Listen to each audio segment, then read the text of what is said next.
Todos podremos ser parte de un sueño amazónico a través de la película El abrazo de la serpiente, uno de los proyectos cinematográficos más grandes de nuestro país en el 2015, que desde el 21 de mayo se encuentra en las salas de cine de nuestro país y que es hoy protagonista en Expresión Visual. Bienvenidos.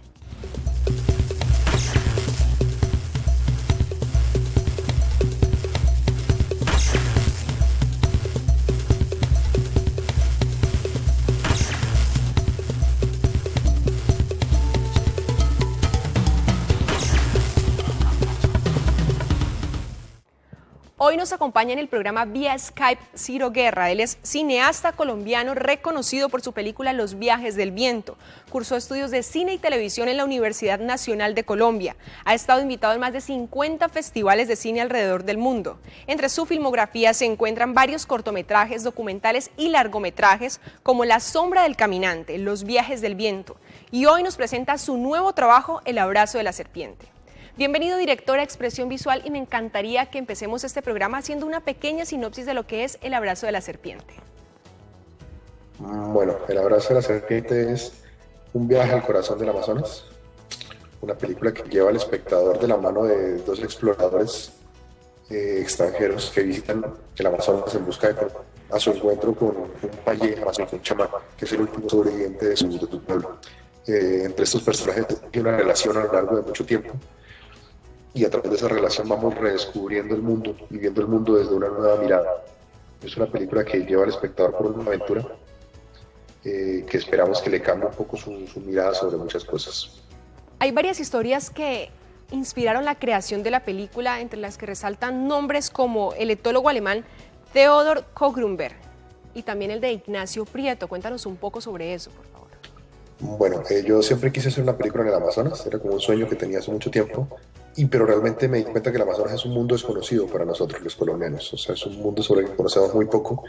Entonces yo empecé a investigar con la guía de mi amigo Ignacio Prieto, que es el actor de mi primera película y un amigo antropólogo muy querido, que tiene experiencia trabajando en el Amazonas y que conoce mucho su historia, y él me guió a los diarios de los exploradores, los primeros exploradores que recorrieron la Amazonía colombiana. Estamos hablando de hace muy poco tiempo, hace 100 años, pero era una zona que todavía permanecía inexplorada casi completamente. En ese camino me encontré con una historia increíble, con la historia del Amazonas, como que es una historia muy fuerte, y me apasioné por contarla, pero cambiando un poco la perspectiva, no contarla desde el punto de vista del explorador que llega, del viajero que llega y vive aventuras, sino desde el punto de vista del indígena, cómo ese choque cultural afecta su vida y cómo ese conocimiento que surge de ese encuentro cambia el mundo y transforma el mundo. Entonces ese es un poco el punto de partida de la historia. Hablemos de la elaboración del guión, por ejemplo, de los textos que se tuvieron en cuenta.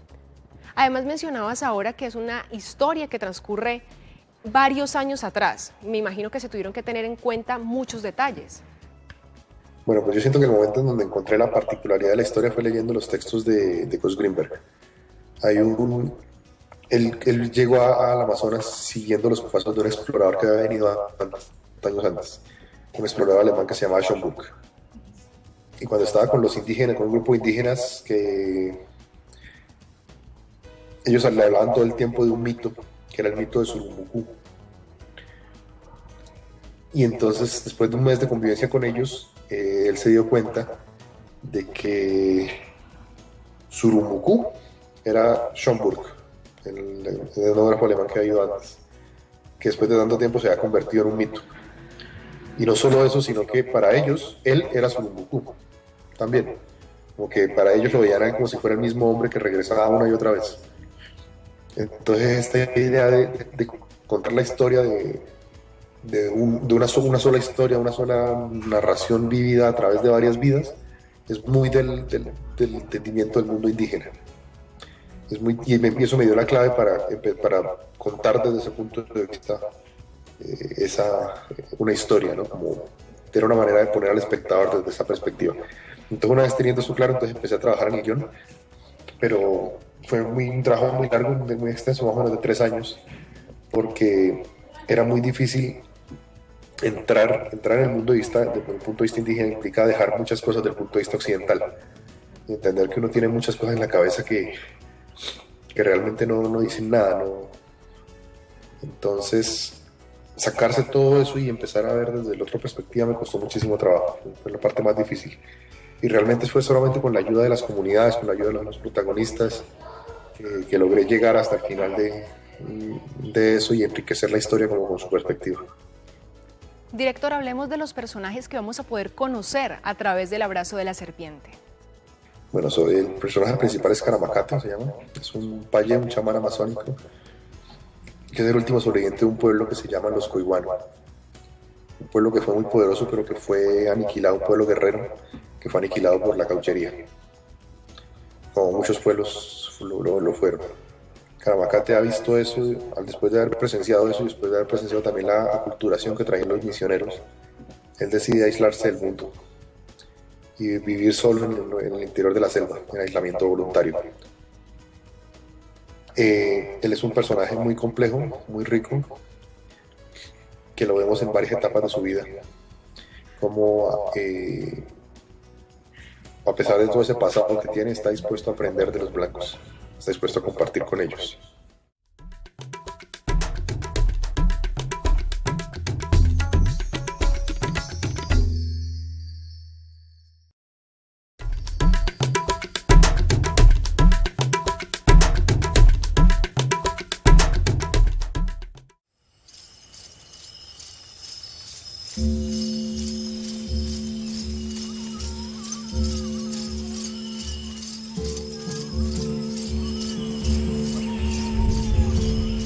Dañara David, Nukahenode, Iad, Pugo Baitani, Renamo, Unubikaite.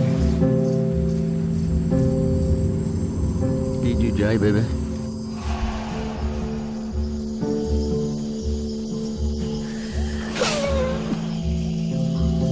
Inako iguano ne krimbulu, naku alam, meku abeni mulu, muita ikejum. Nunca he soñado, ni dormido, ni despierto. Yo que ya fruna, me la va a pedir. Mure, ya voy a ir, mure. Tú te tienes a pepe.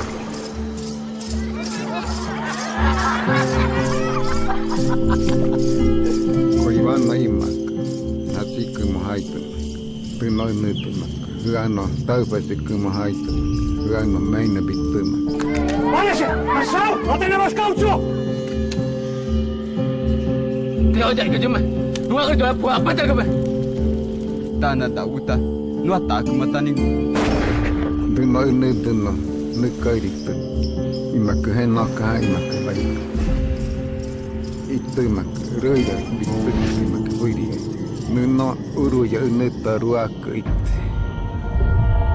Isuna Naitaitu. Acá diga ese dina.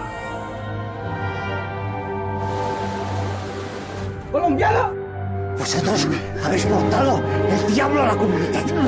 A lo menos lo muere.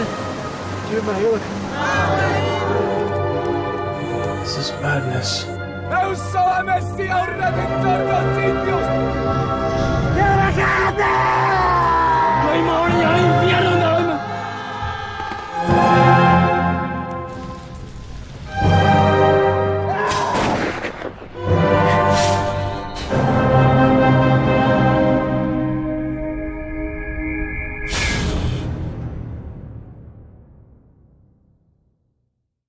Mencionabas ahora que se hizo un trabajo especial con las comunidades. ¿Cómo fue la selección de las personas que iban a encarnar esos personajes y el trabajo actoral con ellos? Este personaje en su edad adulta, cuando es mayor, tiene alrededor de 70 años. Yo pensaba si será posible encontrar un indígena que sea verdaderamente indígena, que tenga el conocimiento ancestral y que al mismo tiempo sea capaz de actuar. Eso pues era realmente imposible. Yo hablé con muchos ancianos indígenas y hablé con muchos sabedores y con gente de conocimiento, pero aún así estaba muy lejos de lo que podía llegar a ser el personaje. Entonces realmente no es como que haya habido un casting de 1000 personas para el personaje, no, para nada. Simplemente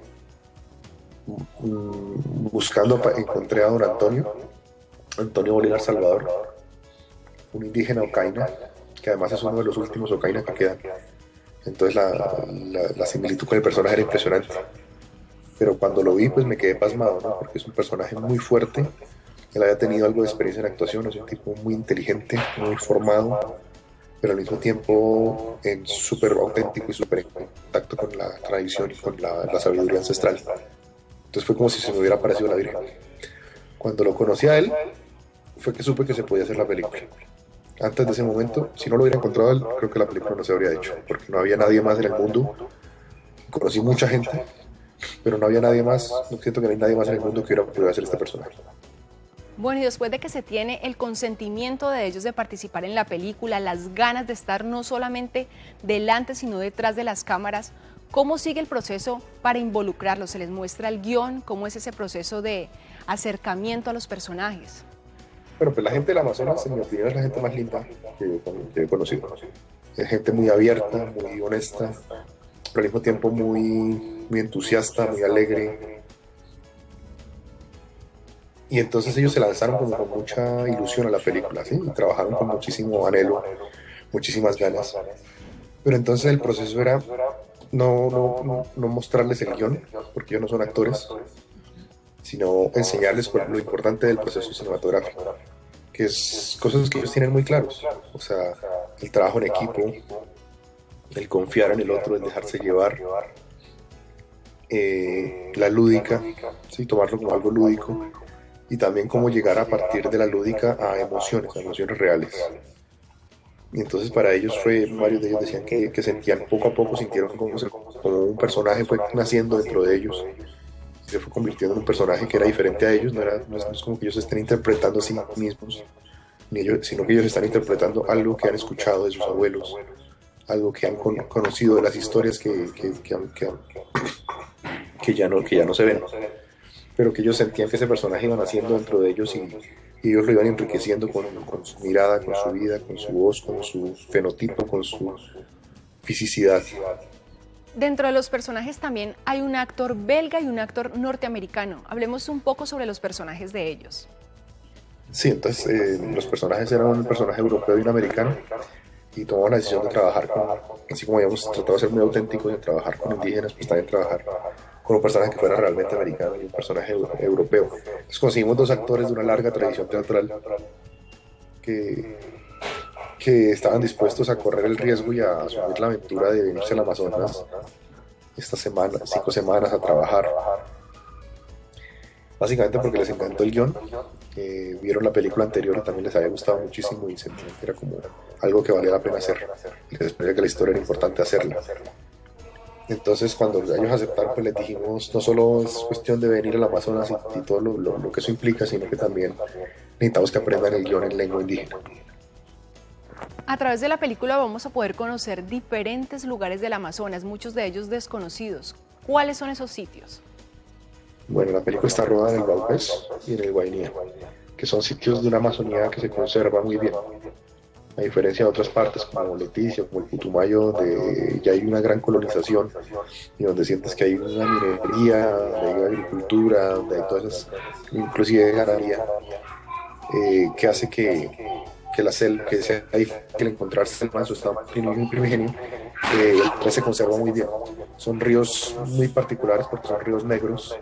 En el Amazonas hay todo tipo de ríos, hay ríos negros, blancos, rojos, verdes, pero estos ríos negros del Baupés son muy fuertes, tienen unos sedimentos muy fuertes y son ríos muy caudalosos, llenos de cachiveras y de rápidos y de raudas y de piedras, ¿no? Son bajas muy particulares, pero entonces eso hace que esa cultura amazónica, como esos ríos no son navegables, entonces el comercio no ha entrado y se conserva esa cultura fuerte. O sea, toda la mayor de los idiomas. Y es una al mismo tiempo, no es algo que es agreste, pero al mismo tiempo es agradable en el sentido de que es más templada, menos bichos, menos animales, un clima más agradable y en general unas condiciones que facilitan estar ahí, a pesar de que obviamente es más fácil desplazarse a una ciudad como Leticia o como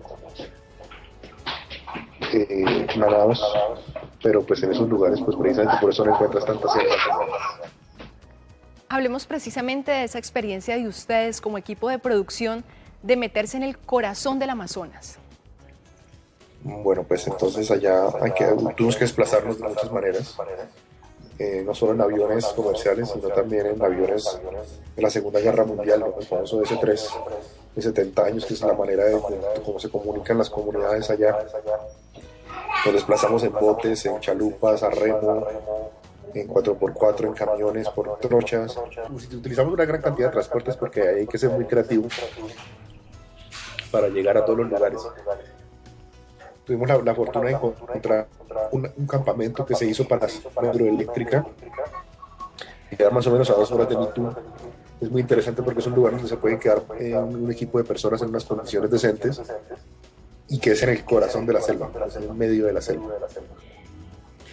Entonces esa fue nuestra base para rodar la mayoría de las escenas de selva, y bueno, y afortunadamente teníamos Mitú cerca, entonces en Mitú hicimos algunas de las escenas, sobre todo las escenas nocturnas que necesitaban luz y electricidad y todo eso, pero lo de trabajar en Mitú es que traerlo por avión.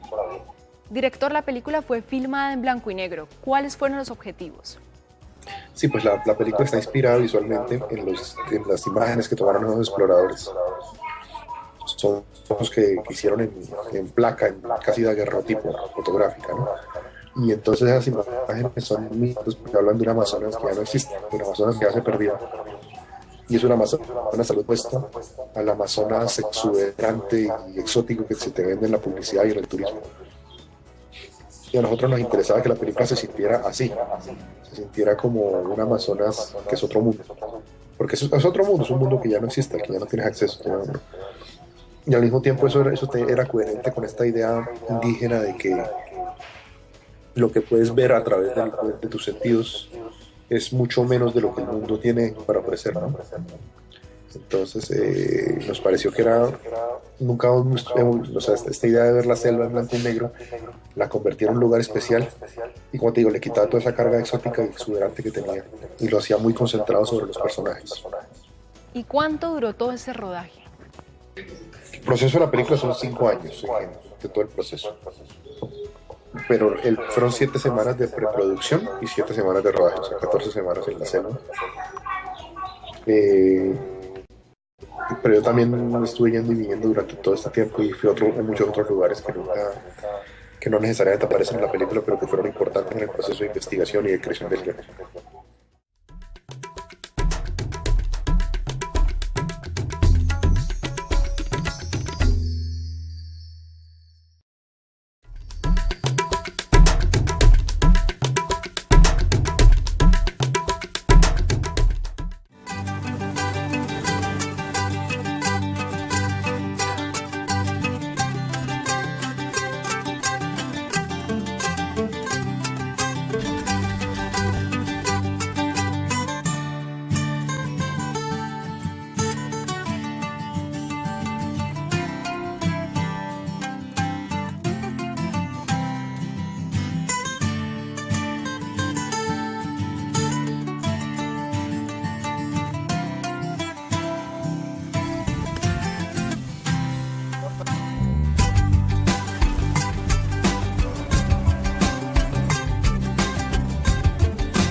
El abrazo de la serpiente es una coproducción. Hablemos de todo ese equipo de trabajo. Sí, es una película muy suramericana. Es una coproducción con Venezuela y Argentina. Es una herramienta para que nos ayuda mucho a cerrar los presupuestos de las películas y a permitir que también para que se exhiban en otros mercados. Al mismo tiempo nos trae la ventaja de que podemos trabajar con gente de otros países.